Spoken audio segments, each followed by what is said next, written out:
Hello, and thank you for watching. Today, we're going to talk briefly about a revolutionary movement in Colombia called Violencia, Violence and Turmoil in Colombia from 1948 to 1958. It was one of many Colombian civil wars, as we'll see. Just to give some brief background of Colombia, it's located in northern South America. It's officially the Republic of Colombia. That's been decided after several other names like the United States of Colombia and some others. The capital today is Bogota. Sorry. It's bordered by Brazil, Peru, Venezuela, Ecuador, and Panama, and that was actually all, at one time, all Colombia. Declared its independence in 1810, like all those South American countries. It was once a Spanish colony, and it was actually reconquered by the Spanish after 1810 for a few years, but it got lasting independence around the 1820s. Its first president was Simón Bolívar, the synonymous South American revolutionary. Colombia, like most Latin American countries, has a history of violence that follows a typical model of getting independence from Spain and falling into cyclical violence every decade or so. It's had several eponymous civil wars in 1860, 1876, 1885, 1895, the Thousand Days War at the turn of the 20th century. It also fought several wars with Peru, Venezuela, Ecuador. The tensions and violence usually followed the typical Latin American model. The landed wealthy controlled the oligarchy of the country, and the poor agricultural farmers towards the coast were often the victims of this oligarchy. Coffee was and still is the main cash crop in Colombia.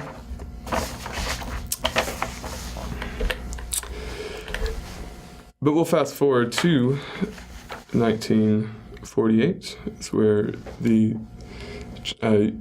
beginning date is usually given. In his book, Between Legitimacy and Violence, Marcos Palacios divides the revolution up into four stages of traditional sectarianism, liberal indecision to military government, rise of the pajeros, and residual violence.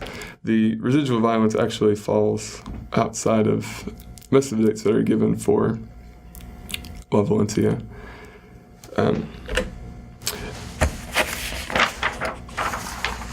The event that's usually seen to trigger Violencia was the assassination of Jorge Gaitan. He was a populist leader in the mold of Paz and some of the others in Latin America. He was assassinated in 1948.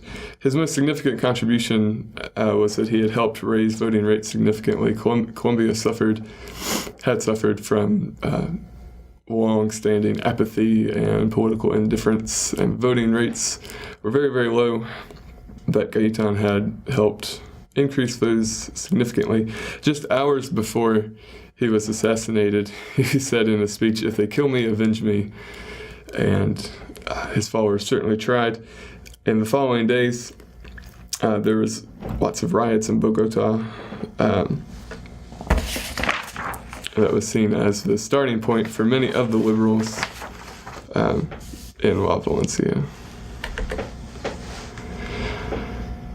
The first stage of sectarianism was perhaps the most violent, obviously, with the name Violencia. It was a very bloody, very violent movement. The president of this time was Mariano Ospina, and he was already in power when Gaitan had been assassinated. He certainly had the pedigree to lead. His grandfather and uncle were both former presidents, but he couldn't lead like either of them. He was a conservative leader himself, but both congressional houses at the time had a liberal majority, as did the Supreme Court, so he couldn't lead like he would have liked. Like I said, this is the most violent time of Violencia, and the violence was always directed in partisan direction. Conservatives versus liberal loyalty ruled. In many towns during this time, the criminals and the like had free reign as long as they agreed with who was in power. And success at this time was seen as eliminating voting eligible members of the opposite party.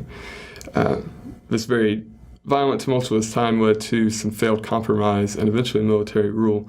Ospina, shortly before military rule was induced, attempted a compromise that would take equal numbers of liberal and conservative leaders, and they would lead the country in a junto for 4 years. The Supreme Court would also be divided into equal numbers of conservatives and liberals, although the congressional elections would get to continue as normal. This was seen as a thinly disguised dictatorship. It was also too little too late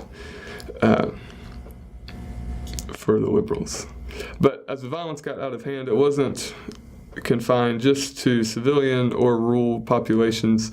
2 members of the House of Representatives were actually killed in an outburst of violence. Because of the escalating violence, Ospina instituted a national state of emergency, and all elections were suspended, and essentially military rule ruled. Because of the forced non-participation, the liberals decided in the 1950 election to not even participate. There was no liberal candidate, so power was essentially handed off to Laureano Gomez, who was also a conservative, and he tried to institute the revolution of order, as he called it. The liberals simply called him the monster. Gomez was the most popular leader during this time, but he was known to be a contradictory and backtracking one. He, for example, during World War II, he was staunchly anti-American, so his fascist sympathies were assumed, or his Axis sympathies were assumed. But when the Korean War came, he sent Colombian troops to fight alongside Americans. So no one was quite sure where his loyalties lay. His revolution of order was an attempt to quell the violence that had been getting out of hand. And an important component of this was religion.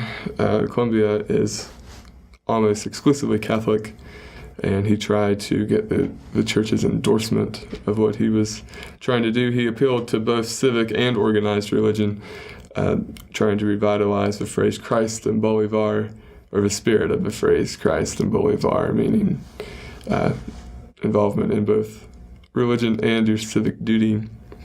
The church did not go along with the movement and refused to endorse any political leader, an unprecedented move at the time. The church was neutral and left decisions up to the quote-unquote judgment of history.